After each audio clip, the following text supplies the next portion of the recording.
wouldn't be surprised if he is, but you know, if he's anything like me, he's got to. That would be working fun, actually. You know,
Are ready to go. okay, good. So. All right. All right, I'd like to call the meeting to order. And for the first item on the agenda, can we call the roll? Yes, Commissioners Henderson, Present. Guymont is on. Present. There we go. Meinig, Here. LaSalle is not here, Laws is not here, Vice Chair Dole is not here, and Chair Espy. Here. Okay, and so do we have any public comments for, that are not related to anything on the agenda this evening? Hearing none, we'll go to the public hearings. And I don't think we do have any public hearings. We just have a work session item this evening. Work session for 6 p.m. And yeah, so I think that's GLUA 2600001, WRG 2600001. If I may, sir, sorry to interrupt. That is for the 7 p.m. Planning Commission meeting. Right now for the work session, it's the annual ethics training. Okay, gotcha. All right. And I guess without any further, then we'll have Missy take it away. Yes, sir. Thank you. Okay, so this is a land use 101 training. Happy to be here. I want to introduce myself. I'm Missy Ryan, and I'm the Assistant City Attorney. You all know my partner, Carrie Richter, who's the City Attorney. I've been practicing law for now 27 years, and for the last about almost 20 years, 18 and a half years, prior to joining Carrie and Bill, I was a LUBA referee, LUBA board member, beginning in 2006 through the March of last year. Prior to that, I was in private practice doing a little bit of land use, more real estate, and primarily that was with the law firm of Miller Nash. I'm excited to be here, and this is a really great opportunity, even if you know a little or a lot about land use, to refresh your memory about some things. And I always enjoy putting the presentation together because I always learn something new or remember something that I had forgotten. So obviously I can't cover the entire land use planning program in an hour, so I'm going to try to hit the basics and the high points. And I believe that there may be some interest in me coming back possibly later in the summer and doing something more like a land use 201 that has a specific focus on a specific area with a little bit more of a deep dive. Maybe even we could graduate to land use 301 later in the year if we all study really hard. So let's see. I have about 20 or so slides, and I think the way this works best is for you all to just ask me questions if you would like to interrupt, rather than saving your questions for the end, because I know I have a really hard time remembering the question that I wanted to ask 19 slides ago also. So I guess, Chair, if you'd like to, do you want to we could have a raised hands feature for the commissioners that are on Zoom if they have questions, or you all, however you all want to handle that. So I think that up on the dais, we can just chime in. There's only 3 of us here. And then for those that are in Zoom land, I would put up the little hand or something so that we can be recognized that way. And I will do my best to remember that you are on the screen and recognize any questions you might have. That works. Does that fine. make I'll- sense? Okay, All right. great. Then we're going to go ahead, I'm going to try the clicker. Yes, it worked, okay. Great, so how do cities get to plan and zone? Well, we have a multi-layered system, with each system falling away for the most part as the prior system gets achieved. But the basic authority to zone comes from the US Constitution, or as I call it, the Big Kahuna. And that's the 10th Amendment to the Constitution that reserves the powers not enumerated in the Bill of Rights to the states. And that includes the police power. And the police power is more than law enforcement. It really covers the authority to regulate health, safety, and the welfare of the citizens. And that is reserved to the states. We also have constitutional implications in zoning from the Fifth Amendment's takings clause. And then we also see in zoning First Amendment implications, and that involves free speech, the freedom to speak in writing through signs or expression. We have the religious exercise of religion and establishment of religion also is implicated when we plan and zone. Interestingly, in Oregon, cities were first authorized to create planning commissions back in 1919. And so the state's land use program, famous land use program, really began in 1973. But in Oregon, states were doing zoning regulatory activities long before then. So, as I mentioned, our system is a building block, and this is why we don't, when you're up here and you're looking at a land use application that's before you, you don't pull out your pocket copy of the Constitution. And that's because the city's framework, local framework, has been run through the federal Constitution, hopefully in the state laws, and then the regional system, and then whittled down to what we have as our local laws. Generally, the local implementation here in Oregon City is the comprehensive plan, the Oregon City Municipal Code, in particular Title 17, also Title 16, and then the city's zoning map.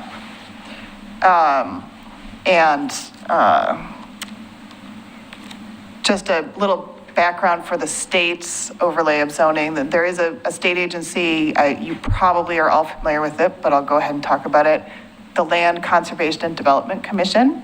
It's an agency that's based in Salem, and it is in charge of creating the rules that implement the state's land use planning program.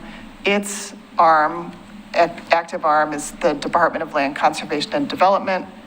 Oftentimes, so you'll hear the acronyms LCDC and DLCD, related, not the same, also very confusing. So what happens when the state is involved is the state looks at the city's regulations, its comprehensive plan, and its zoning code, and it assesses them to see whether they comply with the statewide planning goals, which I'm going to talk about next. The statewide planning goals are 19 goals that LCDC was charged by the legislature with adopting, creating, and implementing. And those goals, it sort of established the state's values in many ways for how it wants to plan and zone and protect its resources, and sometimes not protect its resources. Once LCDC has blessed the city's regulations, the goals mainly fall away as things that a body like the Planning Commission or the City Commission has to consider when it's considering a land use application, and for quasi-judicial land use applications.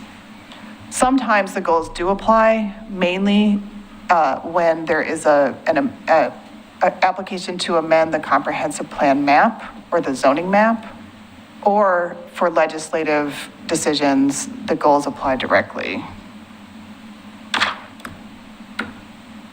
Talk a little bit more about the goals here. There we have Senate Bill 100, which started it all in 1973. A nice picture of Governor McCall, who was the governor when this historic, groundbreaking piece of legislation passed. This is the bill that requires comprehensive plans and land use regulations to be reviewed and blessed by LCDC.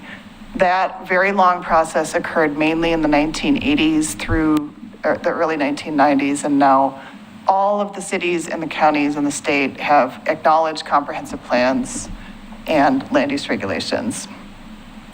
Senate Bill 100 was primarily concerned at that time with protecting farm and forest land and, relatedly, preventing sprawl through the creation of urban growth boundaries around cities.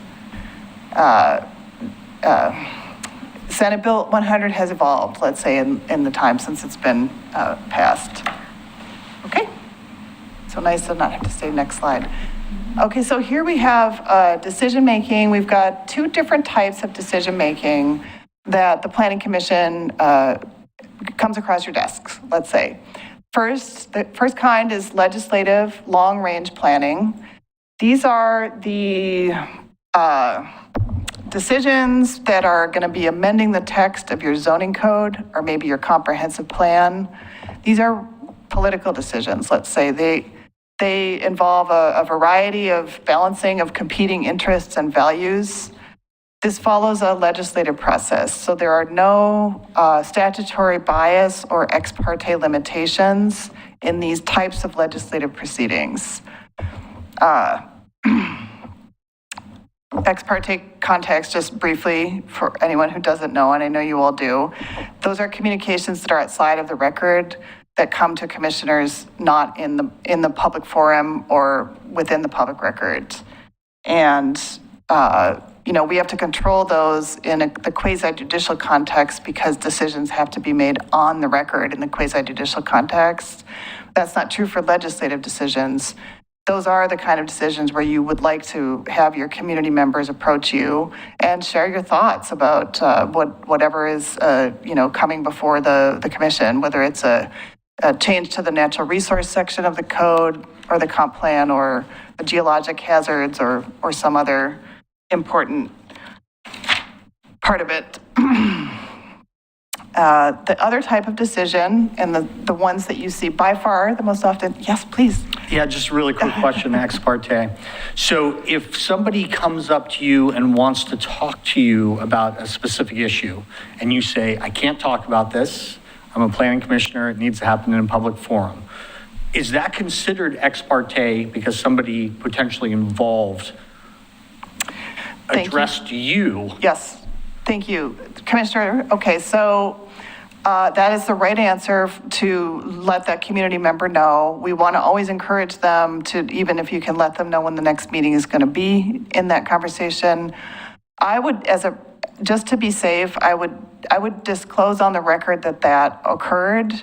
Probably, most often those communications get far enough along that you kind of have a sense of where they want to talk to you because they're opposed, or they want to talk to you because they support. Maybe they said, and so you'd want to put that on the record because the statute requires it, and because then it's in the record and people have an opportunity to respond to it. Those are ex parte contexts are required to be disclosed in the context of quasi-judicial decisions, which is the next one on the slide here that we're going to talk about. This is when you're reviewing a discrete development proposal involving a particular property against a defined set of applicable criteria. And the bias and ex parte limitations, the impartiality requirement and the ex parte disclosure laws do apply. So I just want to speak a little bit about the concept of quasi-judicial.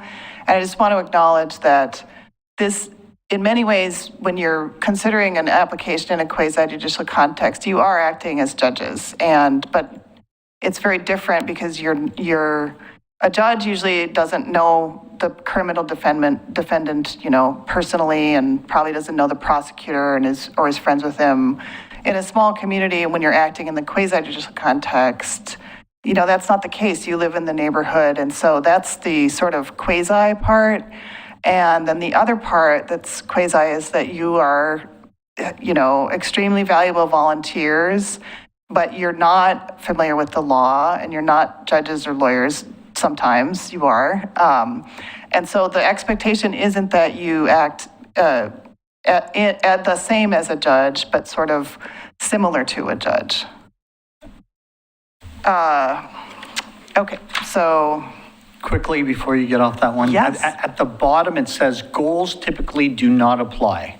When is an example where they would apply in a quasi-judicial situation? Okay, so some quasi-judicial decisions involve comprehensive plan, map, and zone map amendments when a particular person seeks to rezone their particular piece of property. And that is, even though it's an amendment to the comp plan and the zoning map, it is a quasi-judicial because it relates to a particular piece of property. That decision does have to establish compliance with the statewide planning goals because it is amending the authority documents of the city. Yeah. And this planning staff's very good at knowing when those apply and knowing when they don't. But the public, obviously, it's complicated, and the public often will come or testify or provide comments regarding the statewide planning goals for decisions where the statewide planning goals just simply don't apply. Okay, I'm going to tell myself next slide. So we've got quasi-judicial review categories. Here in Oregon City, we've got 4 types. The first one is type 1. And type 1 decisions are the decisions that you're not going to see. You don't see them because, someone submits an application, it goes to one of the fine planners, maybe Jude here, and Jude reviews it to make sure that, the setbacks are satisfied, the height limits are satisfied, and all of the other requirements are satisfied. And then the community development director or designee signs that decision, and then that's it. And these type 1 decisions are not appealable locally at all. The second type is type 2. These are community development director decisions. These are they are limited land use decisions with a particular city twist on it, but notice of this application and an invitation to comment is sent to property owners within 300 feet. And then again, the community development director makes the decision. Those are actually appealed directly to the city commission, and that's an on-the-record appeal. Type 3 are the most common type that the planning commission sees, and these are your bread and butter conditional use permits, variances. Jude can probably come up with some other examples. Notice of the hearing is required to owners of record within 300 feet and active neighborhood associations. With this is an initial planning commission decision, and so there's not a staff decision. There's typically almost always a staff recommendation. Those are appealed to the city commission. And then finally, we have the type 4 quasi-judicial decision. This is the decision that Commissioner Henderson, was just asking about. And these involve plan amendments and zone changes for a particular piece of property. These are heard by the planning commission, and the code provides that if they're approved, it becomes a recommendation, then the final action is by the city commission. If those are denied and they're not appealed to the city commission, then the planning commission decision is actually the final action.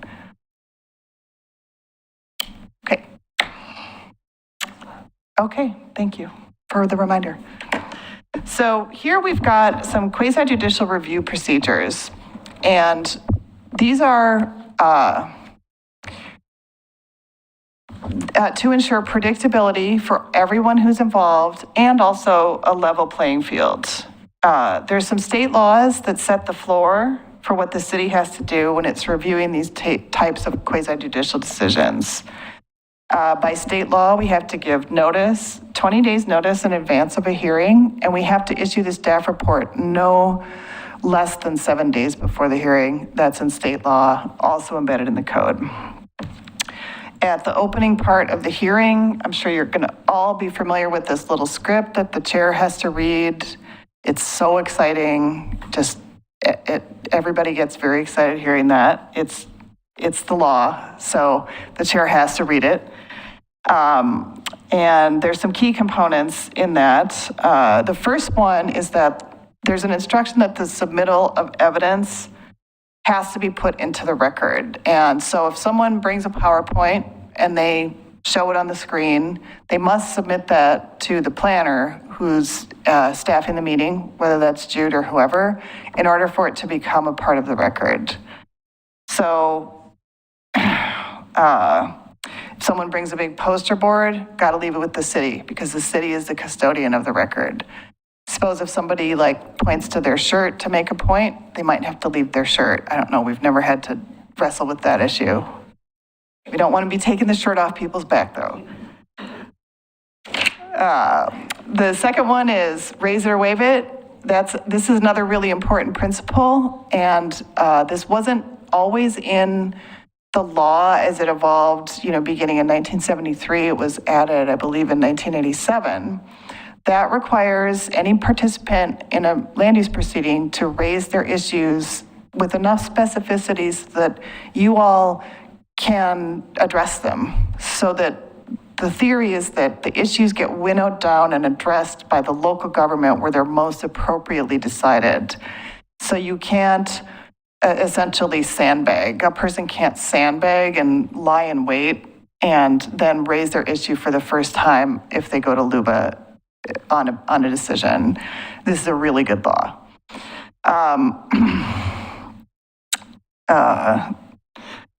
Let's see, so then we also have to raise a little subset of raise it or waive it, is that you have to raise constitutional issues. This is also a matter of fairness. It's not fair to think that you perhaps are an applicant and the city is acting in a way that is a taking of your property and not say anything and give the city a chance to respond to that on the record and then go to LUBA and make that complaint.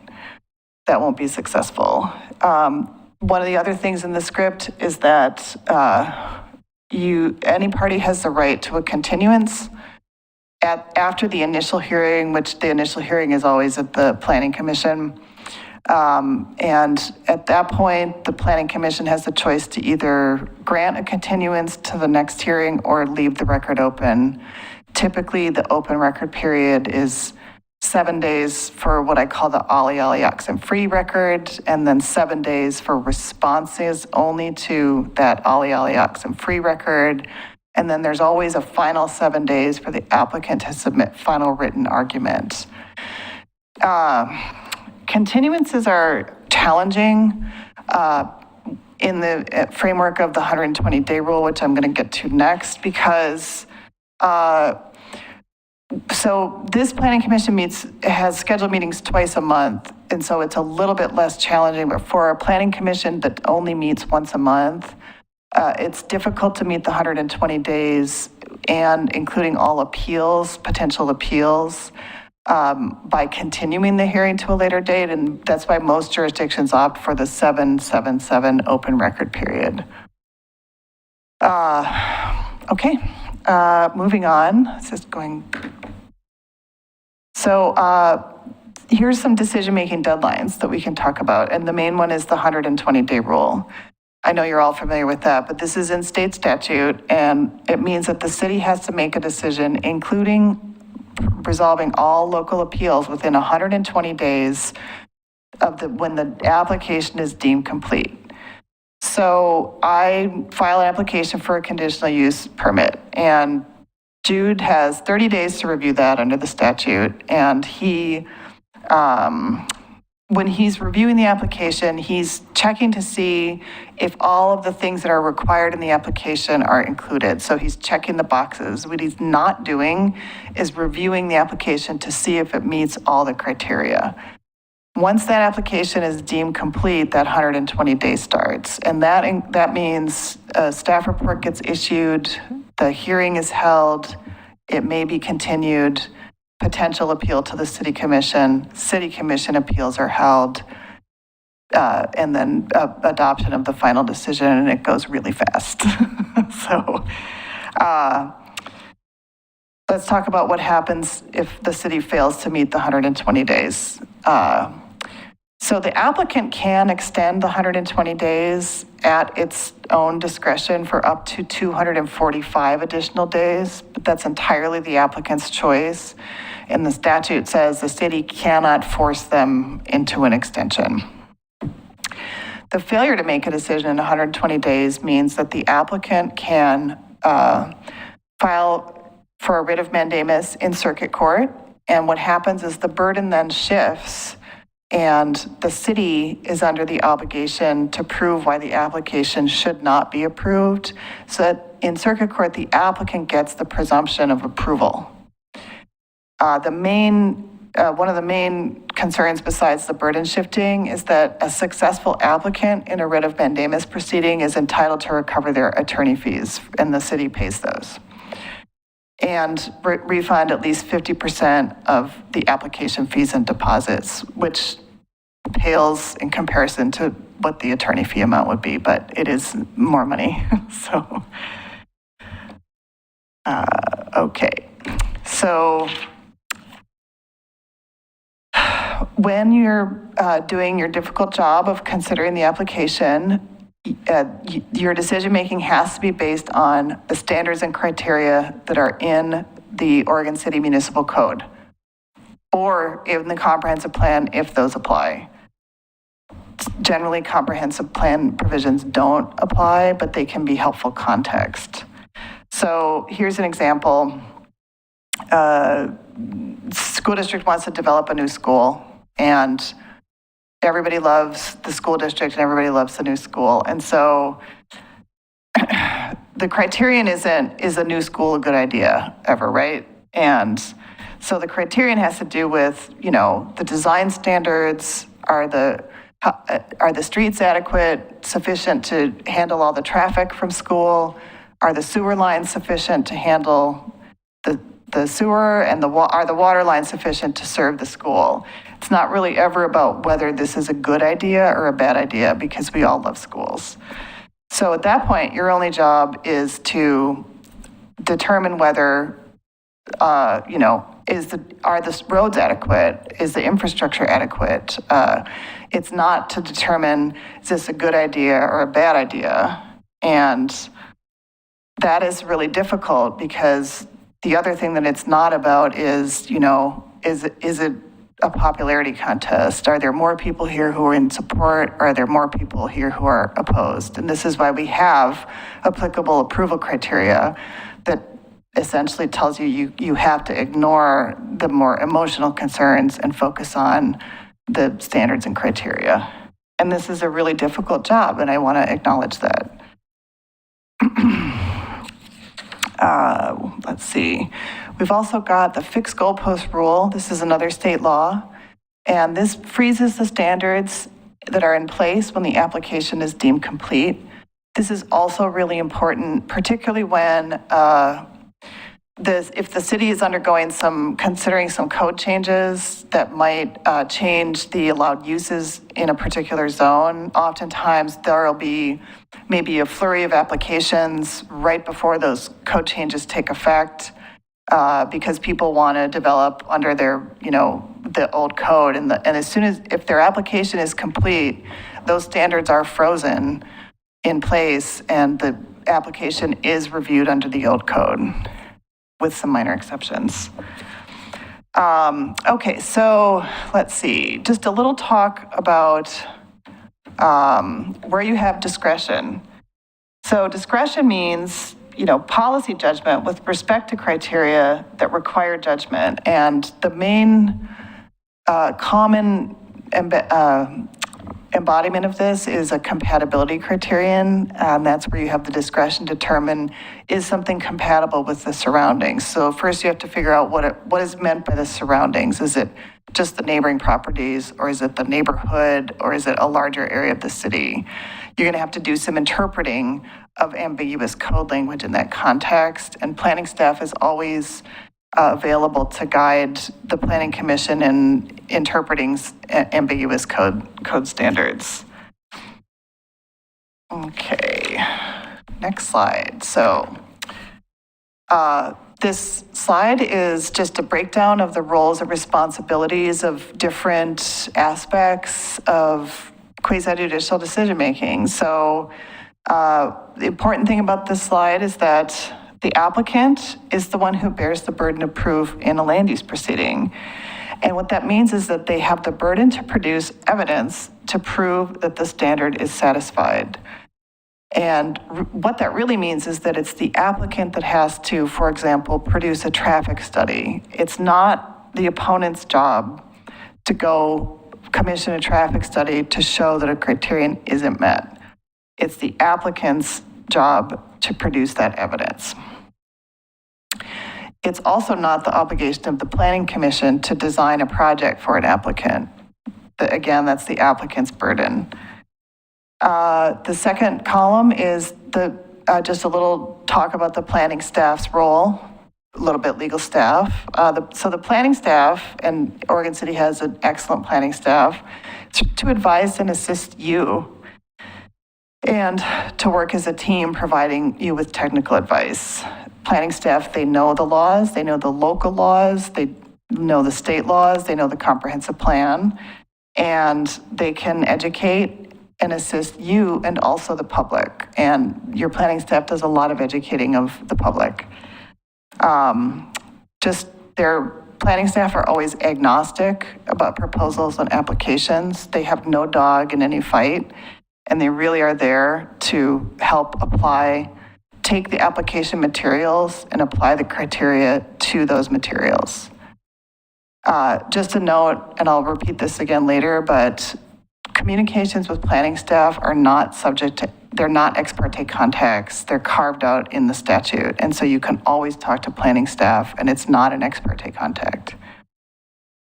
Then the public also plays a role and in the planning process, and that role is to identify concerns with a proposal within of course, the framework of the applicable criteria, or to support it, and to make sure that all of the applicable criteria are met. But again, and this is a difficult part of the job, it's not supposed to turn into a popularity contest based on the number of opponents or supporters of a project. And that's why we have applicable criteria. And then your role, the hardest role, this is why you get the big bucks, is to look at the evidence in the record and determine whether the criteria are met. This involves often interpreting the code or maybe the comprehensive plan. It involves reading hundreds and hundreds of pages of documents, and I know that that is really, really burdensome and difficult, and I thank you for it. Your main job is to seek clarification or ask questions while the record is open before you begin deliberating, because once the record closes and deliberations begin, no commissioner can ask questions of the applicant or any other party. So question regarding discussions with staff or legal about specific matters in a land use application. Is the preference that we ask those beforehand in writing so that they're documented and part of the record? Is the recommendation that we give you a heads up and then ask it so that everybody is educated during the meeting, or is the preference both? Kelly, I'm going to ask you to, this is not defined by the law. It is defined by each local government's preference, and every local government does it just a little bit differently. I think Seth's asking the question, make sure I'm paying attention to it. So for us, for best practices purposes, as Missy was saying, communication with staff and communication with the attorney is not subject to that ex parte process. So we don't need to create a record of our communication. I think the practice that we always recommend is if you have a question of us, ask that question in whatever form you are most comfortable in, whether it's a phone call, a meeting, an email, however you prefer. We'll have that communication with you, but then I always recommend you to ask those same questions in the planning commission meeting and the hearing itself. Because if you had that question, then it's likely other commissioners had that question, and the public likely has that question or would benefit from hearing that communication. So really the communication is whatever preference you have to get the answers you need, but then communicate it back with the public during the meeting. Even if we have already researched that, If you can put you your speak mic into on. your mic? even though we've already researched that, we're already comfortable with that, and then we get the confirmation from the presentation, do we still need to? I think that is your judgment. If you feel that the information is already fully covered within either staff's presentation or the applicant's presentation, and asking the question again would be repetitive, you've already received the answer and the public's already received the information, right? It is the questions that seem nuanced that maybe aren't going to come out very well in a staff report or in an applicant presentation. Use your prudential judgment to determine whether or not you think that it's appropriate to re-ask the question just to bring it up to the light. So hypothetical, just to make sure that I got this process down, ideally, as the staff would like to see it. So there is a public testimony where somebody says, you as the planning commission should consider some ORS, right? And so then after we go, Kelly, is it possible to get some additional clarification from the assistant city attorney on whether or not this ORS statute actually applies? And then during the meeting, we would say, staff, could you please clarify, we heard this concern, can you please clarify how this does or does not apply? Is that an appropriate method? Absolutely. And if it is something that we have already heard either during the written public testimony process or from commissioners, and we have enough time to put it within the staff report, we'll likely try to pre-address it. But if it is not done so within the record already, then absolutely, that's a great example. Really good questions. Okay, I'm going to move to the next slide, which is, we've talked a little bit about ex parte communications. We've talked about your classic grocery store ex parte contact, and that it's important to try to put things like that on the record. The main reason is that the statute requires those to be placed on the record at the very next meeting after which they occur, and to give people the opportunity to rebut the substance of those. And when that statute isn't fulfilled, if something goes to LUBA, that's going to be essentially an automatic remand back to the city to place those on the record. So we always want to just be over-inclusive and err on the side of caution on that. Impartiality also means to have an unbiased decision maker. Comes from the Fasano versus Washington County famous case. Actual bias is if the decision was the product of positive or negative bias rather than an independent review of the facts. Everybody has bias, and it's, there are certain cases that people just can't review, and that's why there are 7 of you. So, it's a deep bench, and you can afford to lose 1 or maybe 2 people. There's nothing wrong with having bias and acknowledging it. You'll be happy to hear, though, that the threshold for actual bias is really quite high. And it's prejudgment that is proven by explicit statements, pledges, or commitments. And so I have a couple slides that talk about sort of some of my favorite bias cases. Bias allegations come to LUBA a couple, maybe 3 or 4 times a year, and they're really only sustained about once every 5 years. So it's become kind of one of those, it when you see it, but when you see it, it's there. So this one is Depot Bay. City councilor, prior to the city council reaching its decision, sent a letter to the mayor and all the other councilors advocating and concluding that the applicant didn't have the right to use the proposed structure for the proposed use and advocating for denial. LUBA found that that counselor was biased. They had to go back and remake the decision without the biased counselor. This was in my second year on LUBA, so I actually remember this one. In this case, the city councilor, I believe it was the mayor, signed a letter to the editor encouraging the main opponent of a project to leave town, and then requested and obtained police logs regarding the project opponent and entered those into the record. And not surprisingly, LUBA found that this fellow was biased and shouldn't have participated in the decision. This is what I mean where you know it when you see it. Friends of Jacksonville is probably the most well-known case, and that's a case that was actually affirmed by the Court of Appeals, so it has some precedential value. Here we have a city councilor who was a member of a church, and the church was the applicant applying for an expansion. Made a couple statements that said on the record that he didn't feel like he needed to be objective. He signed a petition supporting the application and then entered into the record a document, again, stating his position that the church's application met the applicable criteria. Again, LUBA found this counselor was biased. He had prejudged the matter to such an extent that he should have recused himself. There's one more in the materials that you'll be getting, and you can read that and have some fun with that for yourself.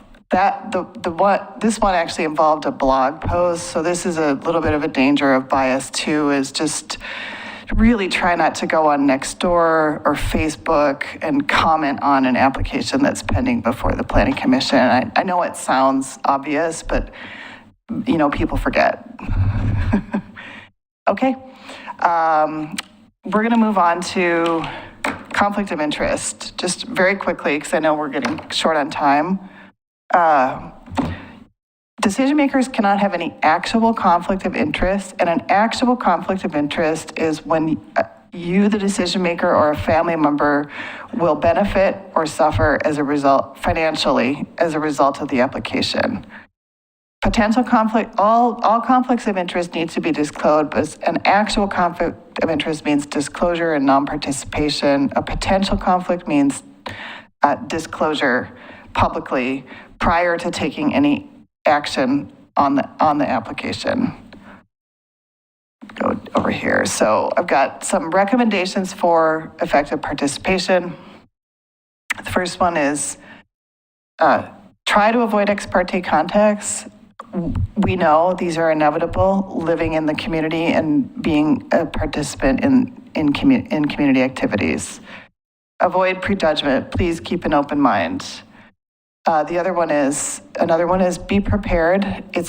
I know it's a lot of pages to read, but if anything that you can do in advance to read these pages will really help to make the most of everyone's time and make your participation meaningful. Treat all participants with professionalism and courtesy. Just a obvious note that it takes a lot of courage to stand up and speak in public, and everyone who has the courage to do that obviously deserves to be treated with respect, as you all do. Let's see, so we've got, focus on the issues and don't make assumptions. Keep an open mind. This is just the keep an open mind advice. It's surprising what can happen when you just really listen to all of the testimony, and sometimes people's minds flip 180 degrees from where they were coming in. Don't be afraid to disagree, but disagree respectfully. Okay. Missy? Yes. So after the hearing's closed, or a lot of the times, you know, commissioners will want to ask questions of the city attorney or staff. Mm-hmm. Is that permissible? I'm not sure. I've always struggled with, you know, how strict Right. we should be on that. Tara, that's a good question. So, you know, legal questions, obviously, of the city attorney are going to happen during deliberations. Yeah. The danger in asking questions of staff is that accidentally evidence gets introduced into the record, new evidence gets introduced into the record. And that's at Luba where I saw a fair number of procedural errors were like along the road of good intentions, where the staff member was trying to be helpful and perhaps introduced evidence that wasn't in the record. Right. That's why it's really, it does go back to the asking your questions, and which then goes even farther back to reading that 650 pages of materials, that are before you. It's not fair. Yeah. So I don't know, it's a hard question to answer, but I feel always a little bit reticent about asking clarifying questions of staff. And I think it also puts staff in a little bit of an awkward position, because then they have to try to think, is the answer to this in my head and the record? Or, it's a difficult position to put staff in Yeah, I mean, also. because typically people bring stuff up, on the dais that, people have question marks about, and then, they want to get clarification from either staff or the city attorney. And, I can certainly admonish folks to make sure that they get all their questions asked before the record closes and whatnot, but, that's not always going to be the case. And I prefer it that way too, because it, it just makes for a smoother hearing, but yeah, okay, I think it's a work in progress. yeah. Okay, so now we're at the deliberation and the decision phase. And again, this is why you get your big paychecks. So we've got, the public hearing is closed, and you've taken in all the evidence, and you've heard from the applicant, and you've heard from the public, and you've heard from proponents and opponents, as well as staff. And the public record is closed. This means no more testimony, and you move to deliberations. So what do you do when you deliberate? First thing that you want to do is you want to talk about the meaning of any unclear code provisions.